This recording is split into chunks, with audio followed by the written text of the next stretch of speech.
Hello, everybody. So in this video, I would like to discuss a question that I have been thinking about for a while, and there's always kind of been very interesting to me, given that I play chess and given that I'm also a teacher of philosophy. So the question is, does chess promote critical thinking? Um, Before I answer this question, or actually, let me just give you the short answer to this question first, and then we will go into the long answer. The short answer is no, I don't think that chess promotes critical thinking. Okay, now let's go into the long answer. So why don't I think that chess promotes critical thinking? Well, let me start by sharing something with you. Give me a second. Okay, so I hope you can see this document. So, in my opinion, I believe that we humans are capable of two kinds of thinking processes or two kinds of cognitive processes. The first is critical thinking, and in addition, we are also capable of problem solving. Okay, what's the difference between the two? Critical thinking. You engage in critical thinking when you are asking yourself some basic questions about either about the nature of reality or the nature of the structures that society is organized around. So, for example, if you're asking yourself, is everything in the world physical? Are chairs and tables and rocks and atoms all there is to physical to reality? Then you are questioning the nature of reality. Um, or if you're asking yourself certain basic questions about the structures that society is organized around or should be organized around, like for example, if you're asking yourself, is a monarchy, is an absolute monarchy or a democracy a better way of organizing society? Or if you're asking yourself, should every citizen of a society be given a universal basic income? If you're asking these kinds of questions, then you are engaging in critical thinking by by questioning the nature of the structures that society is organized around. So again, to sum up, if you are asking questions about the nature of reality, or if you are asking questions about how society should be organized, how the world should be organized, then you are engaging in critical thinking. Um, Now, you might disagree with me here, obviously. Maybe there are other ways you can engage in critical thinking, or maybe you disagree with my definition of critical thinking, and that's fine. If you do, please feel free to include all of these questions in the comments. Um, but in addition to critical thinking, there is also another cognitive process that we humans engage in, and that's called problem solving. So problem solving happens when you are faced with a particular, problem that is fixed. And that has and you are trying to attain a particular goal within the confines of the problem. So, for example, if you are an engineer trying to design a system and then that will deliver the power most efficiently to a city within. If you're trying to design a power grid that will deliver power most efficiently to a city, then you are engaged in problem solving. If you are, say, maybe if you're an architect and you are trying to design a building using certain materials or within the confines of a certain environment or climate, then you are also engaged in problem solving. Um, so problem solving, can be a creative enterprise. You can solve problems very creatively and very beautifully. But I think problem solving is ultimately basically different from critical thinking, because in problem solving, you are taking certain things for granted. You are accepting certain things without questioning them, and then proceeding to achieve a goal within the confines of those things that you have accepted. So, for example, if I'm trying to design, a power grid that will deliver power most efficiently to a city, I accept certain things, right? I accept that electricity works in a certain way. I accept the geographical boundaries of the city. I accept that there are certain things I have to do to lay a power grid in place, like wires and cables and so on and so forth. So I accept all these constraints when I'm engaging in problem solving.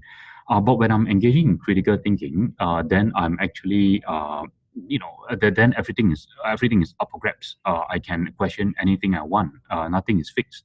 So let's come to chess. I don't. Why do I not think that chess promotes critical thinking? Um, let's look at. Let me give you two examples, of societies in which chess is being played. One is a real life society, and the other one is a fictional society. So I don't know if you have read the novel 1984. 1984 is a novel by George Orwell in which he portrays a totalitarian society that kind of looks like the Soviet Union, except that it is basically the United Kingdom. So think of a kind of a UK British version of the Soviet Union. So in this society, all of the citizens' activities are very closely monitored. Uh, any kind of dissent is brutally suppressed. But very surprisingly, in this society in 1984, chess is actually allowed, and not only is it allowed, it's actually encouraged. The daily newspaper in this society actually publishes a daily chess problem. Um, and then the other example is the former Soviet Union. We all know that most of the best chess players, many of the best chess players of the last century actually came from the Soviet Union. And the Soviet system actually has at one point produced the biggest number of chess grandmasters compared to all the countries of the rest of the world combined. So so not only is chess tolerated in the Soviet Union, it's actually actively promoted, actively encouraged. So you might think, why? Why would a society that is totalitarian, why is a society that supposedly suppresses independent thought, why would such a society tolerate the existence of chess? Why would it tolerate an activity that encourages people to think? I believe the answer is that chess is tolerated because it it takes up a lot of energy to play chess well. So if you're spending a lot of energy playing chess well, you probably won't have time to think about overthrowing the government. And the other thing is that, as I mentioned earlier, chess is a very good is a very good exercise in problem solving. But I don't think it's a very good exercise in critical thinking. Why?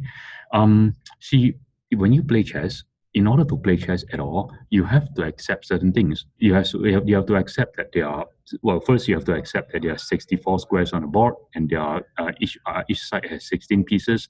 You also have to accept that each of the pieces can only move in a certain fixed way. The knight can move only in a certain way. The bishop can only move in a certain way, and pawns can only move in a certain way. You also accept that the king will always be the most powerful and valuable piece on the board. If you lose the king, you simply lose the game. And none of that will ever change if you're playing chess. There is no such thing as a chess game in which in which you can sacrifice the king in order to save a pawn. If you do that, you won't be playing chess. What I'm saying is that if you play chess, you are engaging in the exercise of problem solving. You are solving the problem of how to kill your opponent's king while protecting your own. But you're not engaging in critical thinking because you are accepting all these fixed parameters. You are accepting the power of the relative powers of all the pieces. You are accepting the rules of the game. So in the same way, when in the same way, if you live in a totalitarian society, in order to live as a law-abiding citizen in a totalitarian society such as the the former Soviet Union, you have to accept the rules of the game, right? You have to accept that Marxism or communism is absolute, among other things. You have to accept the Soviet system and not question it. So I think that brings us to the answer to the question of why chess is tolerated by the Soviet Union, because chess is a good way to promote problem solving. It helps people to become good engineers, good mathematicians, good architects. But it does not help. Chess by itself cannot help you to question the system. If you want to question the system, you have to you have to constantly push the boundaries. You have to question the boundaries, question the rules. And chess, in order to play chess well, you have to obey the rules. You have to accept the rules. So I think that is why chess does not ultimately promote critical thinking. It promotes you to be a. It helps you to be a. It promotes good law-abiding citizenship, and being law-abiding citizens who are good at solving problems. But it does not ultimately help to promote critical thinking. Uh, so I think this is, if I feel that if I say anymore, I'll just be repeating myself. So long story short, this is why I think that chess only promotes problem solving, but not critical thinking. Thank you. Thank you for listening.